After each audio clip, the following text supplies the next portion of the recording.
If you're planning to spend New Year's Eve alone, you might change your mind after hearing this. Some people believe midnight opens a door between worlds, and the last night of the year is when something else might step through. This story happened to a girl named Emily. And after that night, she was never seen again. 22-year-old Emily Parker lived alone in a small apartment on the edge of Manhattan. Her friends traveled home for the holidays, her family lived across the country, and she didn't feel like going out.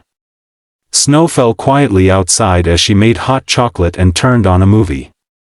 But something felt off. The air felt heavier than usual. As if she wasn't alone in the apartment. At 11:17 p.m., she heard a slow knocking on her front door.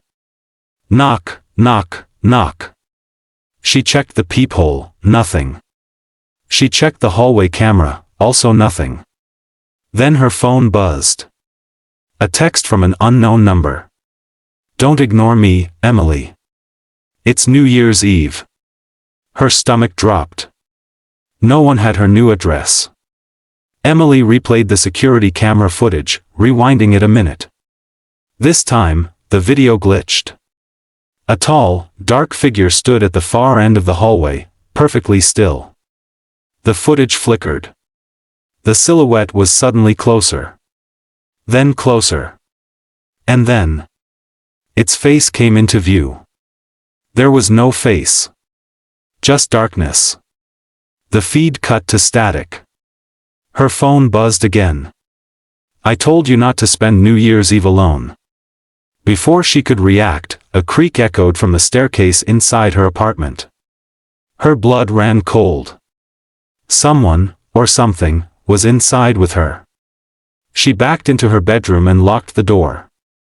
The light flickered violently. Shadows moved across the walls even though nothing was there. Then she heard it. A low, rumbling laugh from somewhere downstairs. Not human. Not even close. Outside, people were counting down. 10. 9. 8. But Emily barely breathed. Heavy footsteps climbed her stairs. 7. 6. Her doorknob rattled softly. 5. 4. Her phone buzzed again. A final text. It's midnight. Let me in. 3. 2. The bedroom door slowly opened by itself. Emily stared into the darkness. A long, pale hand reached through the doorway. 1. Happy New Year. Emily screamed. But the sound cut off abruptly. As if someone grabbed the air right out of her lungs. When neighbors knocked on her door the next day, nobody answered. Police entered the apartment. Emily was gone. The only thing left was writing on the bedroom wall. Never spend New Year's Eve alone. And on the floor, a smeared black handprint, long, thin fingers, not human. The hallway cameras were wiped completely clean. Except for the last 6 seconds. A dark silhouette stood at the end of the hall. It raised its hand. And waved at the camera. 2 days after Emily's disappearance, police pulled her phone records.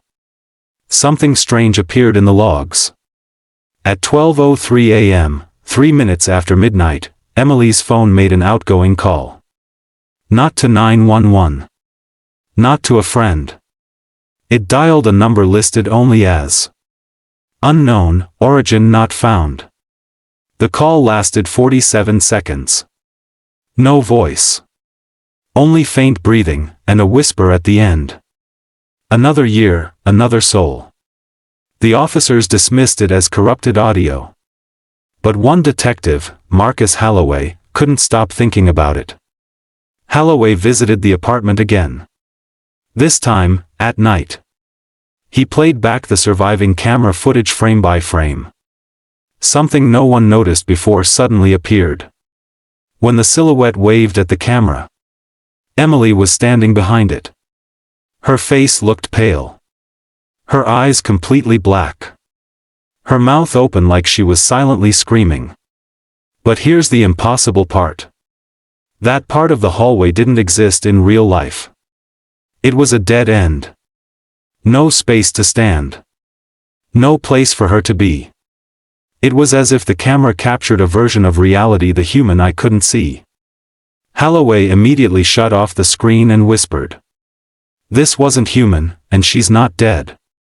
On January 3rd, at 2:14 a.m., Emily's best friend Megan received a message from Emily's number. The profile photo was gone. The name was blank. Just an empty contact. The message only said, "Don't be alone next New Year's Eve." Megan froze. Her hands shaking, she replied, "Emily? Where are you?" Seconds later, a photo came through. A dark room. A cracked mirror. And in the reflection, Emily. Smiling. But behind her, a tall faceless figure stood, one hand resting on her shoulder. A final message appeared. Midnight comes for everyone. Then her phone died instantly, battery 86% to 0%. It never turned on again.